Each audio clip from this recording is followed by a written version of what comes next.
자, 이번 시간은 아젠다 대프레임 시간입니다. 다양한 보도와 이슈들 쏟아지고 있는데요. 이거 쉽게 정리해 주실 두 언론학자 모셨습니다. 서강대 신방과 유현재 교수님 모셨습니다. 안녕하십니까? 예, 안녕하십니까? 네, 선문대 신방과 황근 교수님 모셨습니다. 안녕하십니까? 예, 안녕하세요.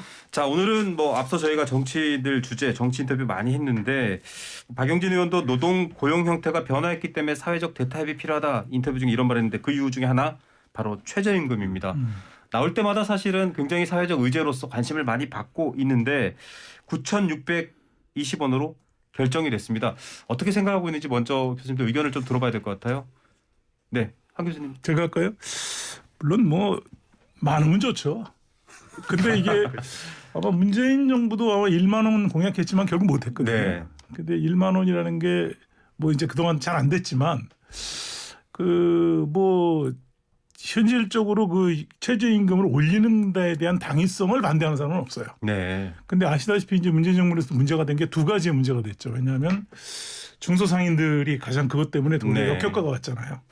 그러니까 부담스러워지니까. 그렇죠. 영세 자영업자. 그러면서 도리어 아르바이트생 같은 이런 그 비정규직 고용직들을 줄어드는 일이 벌어졌어요. 그러니까 이거 무조건 올린다고 그러면 해서 긍정적 효과가 나오진 않았다는 건 알 것 같고요. 네. 그다음에 이 정부가 아마 더 고민스러웠던 거는 물론 올려주고 싶은 생각이 있었겠지만 지금 인플레이션이 너무 심하니까 그렇죠. 물가가. 이것까지 너무 과도하게 올리면 지금도 물가를 잡을 수 없는 상태인데 아마 올해 이번 달에 한 6%까지 올라간다는 얘기가 있는데요. 네. 그러면 이게 감당 못할 정도가 되거든요. 그래서 아마 이런 여러 가지가 하다 보니까 물론 누구도 만족할 수 없었겠지만 5% 선에서 타협이 된 게 아닌가 이렇게 봅니다. 제 생각은 이렇게 좋다 나쁘다의 평가보다는 그냥 현실적인 타협안을 하지 않았는가 이런 가장 현실적인 타협안으로 모아진 것이다. 예, 그렇게 봅니다. 네, 말씀하신 거 다 동의하고요. 그리고 그 언론 보도를 좀 찾아봤어요. 그때 인상적인 게 어제 분명히 이제 어제가 아니죠. 며칠 전에 이제 타협되고 타결되고 막 그랬잖아요. 네네. 그럼 우리가 흔히 생각할 수 있는 게 최소한 누군가 이렇게 악수를 한다거나 쭉 사서 사진 한번 찍어야 되는 거죠. 아니 그렇게 싸우는 여야도 합의되면 이렇게 하잖아요. 근데 그게 없어요. 언론 사실 사용자 측 의원 10분은 기권해버리셨죠. 그러니까 토탈 27명이 이제 결정하는 구조잖아요. 근데 이게 그런 사진이 없다라는 건 많은 함의가 있어요. 이게 누구도 행복하지 않다. 그렇죠. 그러니까 9,620원인데 이 그 수치가 어쨌든 의미하는 어떤 그런 것도 있겠지만 이 결정되는 구조에 대해서 이게 1, 2년 된 게 아닙니다만은 불합리하다고 서로 얘기를 하고 있는 거예요. 소비자 물가 상승률이다 이런 것들이 이제 거기 보면 추정치를 반영한다라고 돼 있거든요.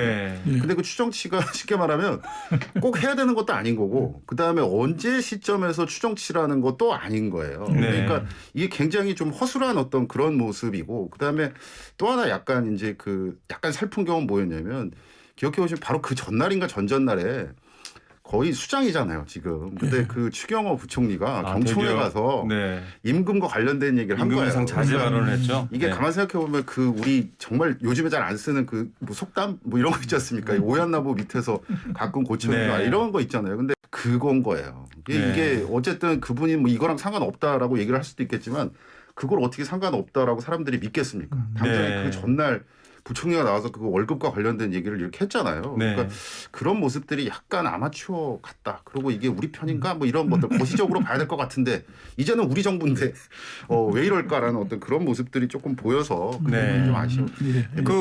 두 분 다 사실은 학교에서 제자들을 가르치고 있고 노동시장에 이제 대학생들이니까요.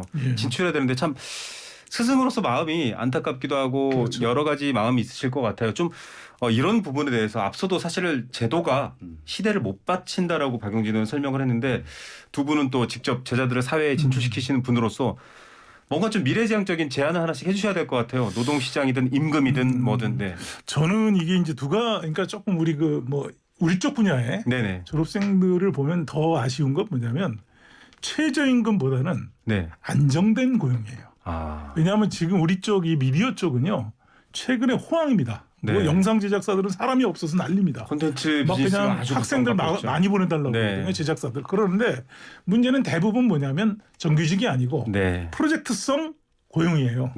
그러다 보니까 안정성이 좀 떨어져요. 그러니까 처음에는 의욕을 가지고 가는데 돈도 돈이지만 이게 조금 하다 보면 일 없어지면 그만인 거예요. 그러니까 이게 그러면서 이게 누적된 어떤 자기 캐리어가 임금에 반영이 되면 좋은데 그게 굉장히 좀 불안정한 맞습니다. 거예요. 계속 제로 베이스로 도는 그러니까 경우가 생기죠. 저는 그래서 이게 안정된 고용을 보장하는 방식으로 가야 되겠다 하는 생각이 들거든요. 그래서 그런 문제가 좀 저는 이제 정부가 그냥 최저임금 올리는 것도 뭐 굉장히 중요한 일이긴 하지만 그거보다는 지금 우리 사회 지금 직종이 전반적으로 어디로 가냐면 전부 프리랜서 쪽으로 가요. 그러니까 이게 정규직이 아니고 전부 프로젝트 베이스로 지금 하다 일이 많아지고 있어요. 그러니까 이런 부분에 대해서 가장 큰 문제는 불안정성이거든요. 그러니까 이 안정성을 높이는 그런 정책으로 가야 되지 않겠나. 사실 이 부분이 양극화의 원인이기도 한데요. 고용 시장에서도 교수님도 한마디 재원 부탁드립니다. 그러니까 뭐 아까 그 방금 전에 보니까 박용진 의원님 이거 인터뷰 하시더라고요.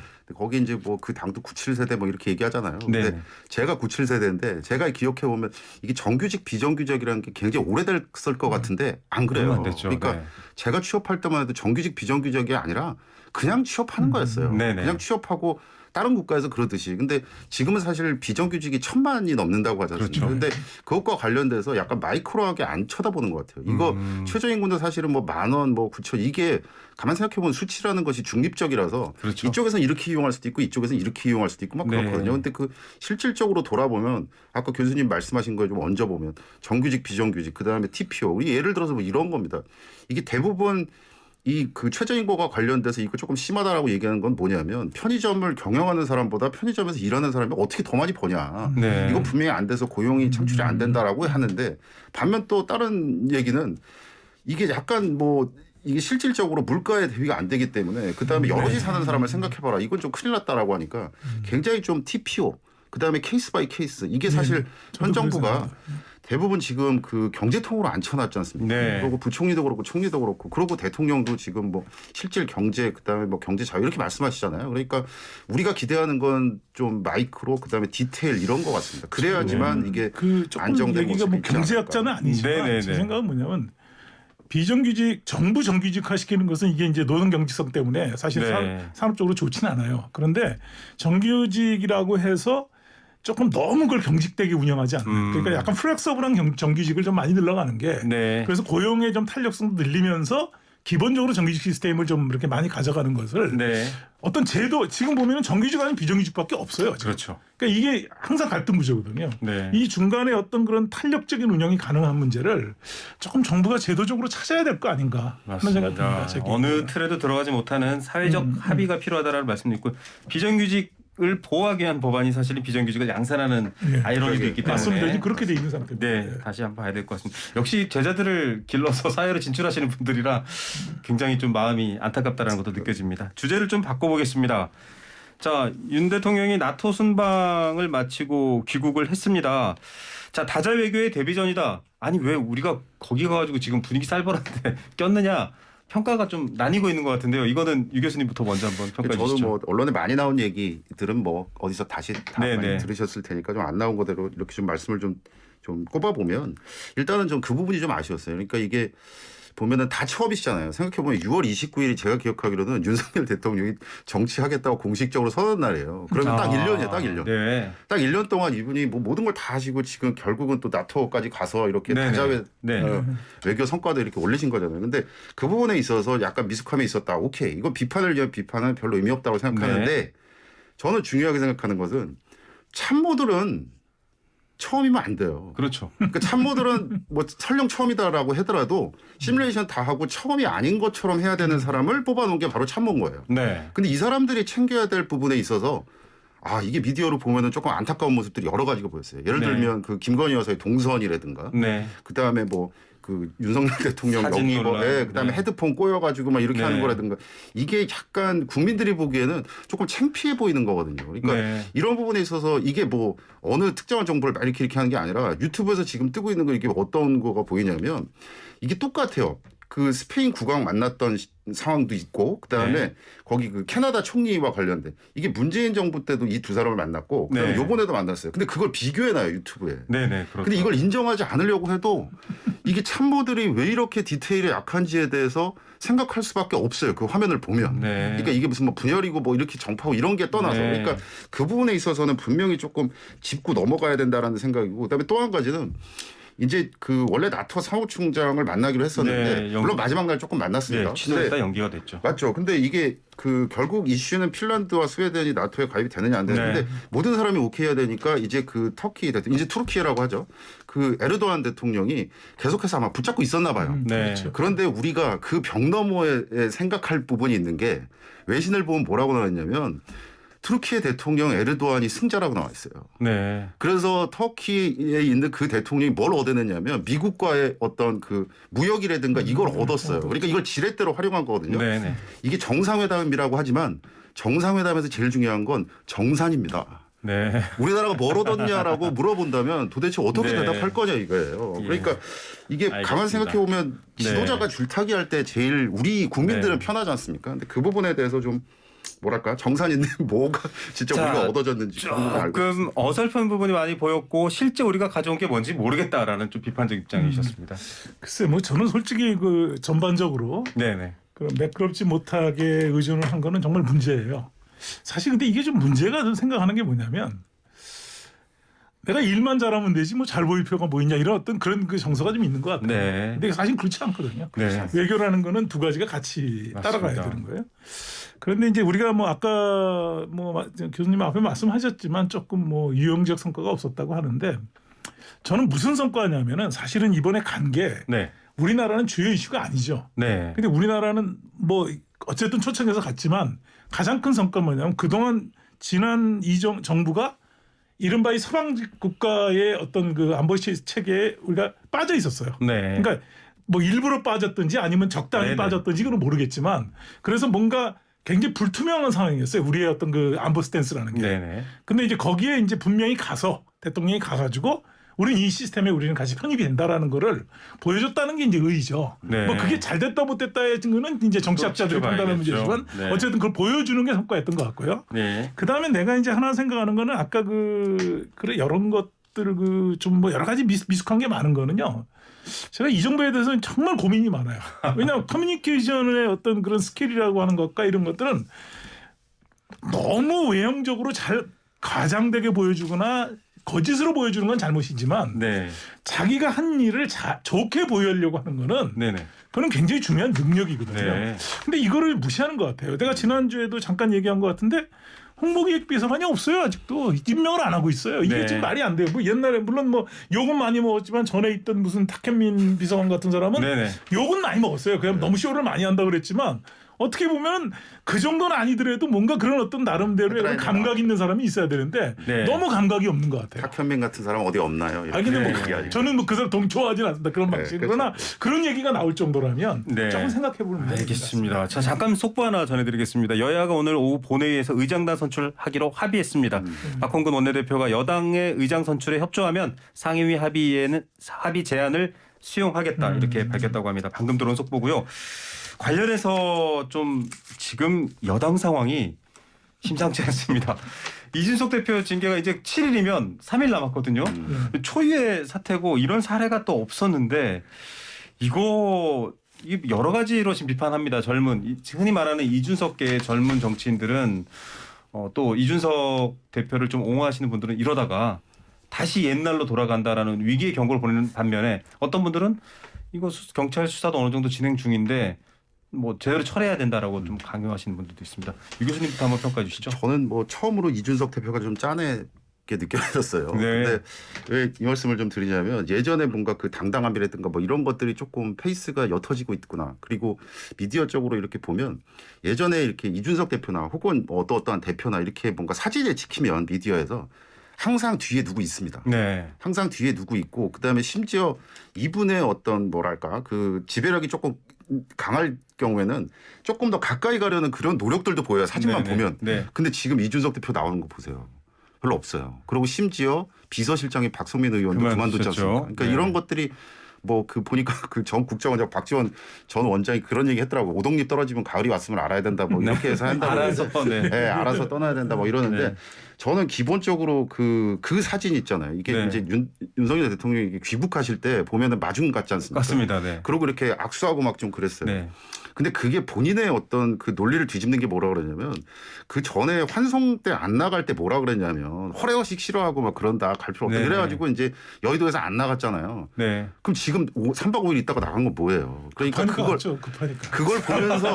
그걸 보면서 윤핵관이 얼마나 웃었을까라는 생각이 드는데 마지막으로 좀 말씀드리고 싶은 건 뭐냐면 소통이나 미디어를 공부하는 사람으로서 조금 기분 나쁜 건 뭐냐면 이분이 지금 몰리니까 뭐라 그러냐 어제 나한테 20일만 주면 여론을 역전시킨다고 그랬잖아요. 별의 수도 아니고요. 그건 굉장히 건방진 얘기라고 합니다. 제가 그거 비슷한 얘기를 하고 싶은데 이번 그 발언이 아니더라도 이준석 대표가 지금 이렇게 궁지에 몰리게 된 이유는 가장 큰 이유가 뭐 여러 가지가 있겠지만 물론 쌓인 뭐 그동안의 앙금도 있지만 자기 표현이 너무 많아요. 그동안 너무 자기 표현을 많이 하다 보니까 개인의 표현을 말씀하시는 거죠. 그렇죠. 어떤 사건이든지 자기 표현을 직접적으로 많이 했거든요. 뭐 SNS나 한다든지 해버리다니까 그것이 무슨 문제냐면 자기 표현이 많아지면요. 우군이 많아지는 게 아니에요. 그게 우리가 그 정치를 하는 사람과 혁명을 하는 사람은 달라요. 정치를 하는 사람은 자기하고 생각이 다른 사람을 자꾸 끌어모으려면 자기 얘기를 줄여야 되거든요. 그래야 사람이 모아들죠. 직장 생활에 그런데 혁명을 하는 사람은 자기 주장을 해가지고 자기 안다는 사람 다 쳐버려야 돼요. 그래야 혁명이 되는 거거든요. 근데 이준석 대표는 지금 자기가 여당의 대표고요. 정치인이에요. 그럼 정치인은 자기 얘기를 최소화해야 됩니다. 그래야 되는데 이건 자기 얘기가 너무 많고 그것도 비판하는 얘기도 많이 했잖아요. 그러다 보니까 이렇게 궁극적인 상황에 가서는 점점 세가 약화되고 있는 거죠. 그러다 보면 이제 처음에는 뭐 별로 그렇게 생각 안 했던 사람도 우리가 마치 돌을 더 많이 던지는 것 같은 거예요. 그래서 이게 이분의 정치 아직 나이가 좀 젊기도 하지만 정치를 너무 과도하게 자기 표현 방식으로 지금 뭘 하려고 하다 보니까 아까 그 여기까지 온 거 아닌가 싶어요. 왜 비이성적인지 두 가지만 말씀드리겠습니다. 첫 번째는 유체 이탈이에요. 그러니까 맞아요. 본인이 그렇게 욕했던 그 뭐 기존에 있었던 그 정치인들이 했던 그겁니다. 그러니까 본인이 어떻게 해서 지금 데드크로스가 일어났는지에 대해서 나는 아니라고 생각하는 거예요. 나는 변수가 아니라고 생각하는 거고. 그게 제일 안타깝고. 지금 그다음에 뭐냐면 두 번째 하나만 더 말씀. 두 번째는 뭐냐면 아니 소통의 대상으로 안 보는 거예요 대중을. 조작의 대상으로. 그러니까 뭔가 조작의 대상으로 여론에 뭔가 이걸 만들어서 자기가 역전시킬 수 있다는 것은 굉장히 대중에 있어서 최근에 소통 감수성도 없는 거예요. 미디어 감수성도. 그러니까 이 부분을 지적하고 싶습니다. 그냥 누구하고 얘기한 적이 있는데 이게 뭐냐면 자기가 상대방보다 더 뛰어나다고 생각하면 상대방을 가리키려고 하거든요. 근데 좀 그런 스타일인 게 아닌가 싶어요. 워낙에 또 하버드 출신에 그러니까 이제 본인이 워낙 그렇게 컸으니까 엘리트로 컸으니까 그럴 수 있는데 정치는 그렇지 않거든요. 왜냐하면 정치는 사람들의 표나 지지를 가지고 이게 자기의 어떤 그 영향력을 행사하는 건데 표는 아주 뭐 못 배운 사람이나 부자나 똑같은 겁니다. 한 표예요. 그러니까 이런 것들은 정치라고 하는 것은 그런 식으로 자기가 남을 가르치려 해가지고는 절대 성공 못해요. 이게 사실은 전 이게 그 잘못된 계몽주의의 이게 지금 그 유산이라고 생각을 하거든요. 그러니까 이런 것들은 좀 이제는 우리도 벗어나야 되는데 아직 그건 못 벗어난 것 같아요. 제가 이번에도 이걸 내가 보면서 느낀 거는 특히 어제 뭐 아까 지금 그 교수님 말씀하셨지만 뭐 내가 지지율 바로 올릴 수 있다. 그 마치 옛날에 무슨 내가 뭐 그 주머니 몇 개 있다는 거 똑같은 거 아니에요. 그러니까 이런 식의 어떤 너무 지나친 자기에 대한 과신 이런 것들이 기존에 있는 기성 정치들이 보기에는 뭐 그 사람들이 옳았지 않더라도 이건 뭐 도대체 이 사람이 알고 하는 얘기야라고 하는 뭐랄까 불신이 커질 수밖에 없어요. 철학이 아니라 뭔가 좀 테크니션 같은 느낌도 들고요. 그러니까 이게 보면은 그 아까 제가 대중이라고 말씀드렸는데 그 대중을 한마디로 뭐랄까 굉장히 폄하해서 생각하는 거예요. 이게 자기 마음대로 할 수 있다. 그러니까 그게 기분 나쁜 게 대중이 언제 등을 돌리냐면 답지 못한 사람. 있잖아요. 그리고 자기들끼리 뭔가 싸우는 것. 그러니까 이 부분에 있어서 어떤 결정적인 영향력을 미쳤는지 본인이 모르는 거예요. 이 결정적인 게 배현진 최고위원이랑 본인이랑 이렇게 했지 않습니까? 아무리 잘 봐주려고 해도 대한민국의 어떤 대중이 봐도 그 부분에 있어서 굉장히 살풍경이에요. 저는 이번 그 윤리원의 문제도 본인이 처음에 조금 뭐 그런 뭐 100%가 자기가 다 진실은 아니라 하더라도 그런 거에 대해서 내가 좀 사과를 한다라는 식으로 좀 겸손하게 했으면 아니 지금 여권의 대표를 놓고 여당이 이렇게 내부는 일어나겠어요? 네, 맞습니다. 이건 뭔가 잘못됐다고 봅니다. 예, 자 정치는 내 말을 줄여 사람을 모으는 거고 혁명은 내 말을 해서 사람들을 쳐내는 것 이것도 그렇고요. 이 정말 여론을 조작이라는 여론을 만들 수 있다라고 하는 오만한 데서 두 언론학자 아주 날선 비판해 주셨습니다. 다음 주 월요일 날 두 분 뵙도록 하겠습니다. 감사합니다. 고맙습니다. 감사합니다. 네.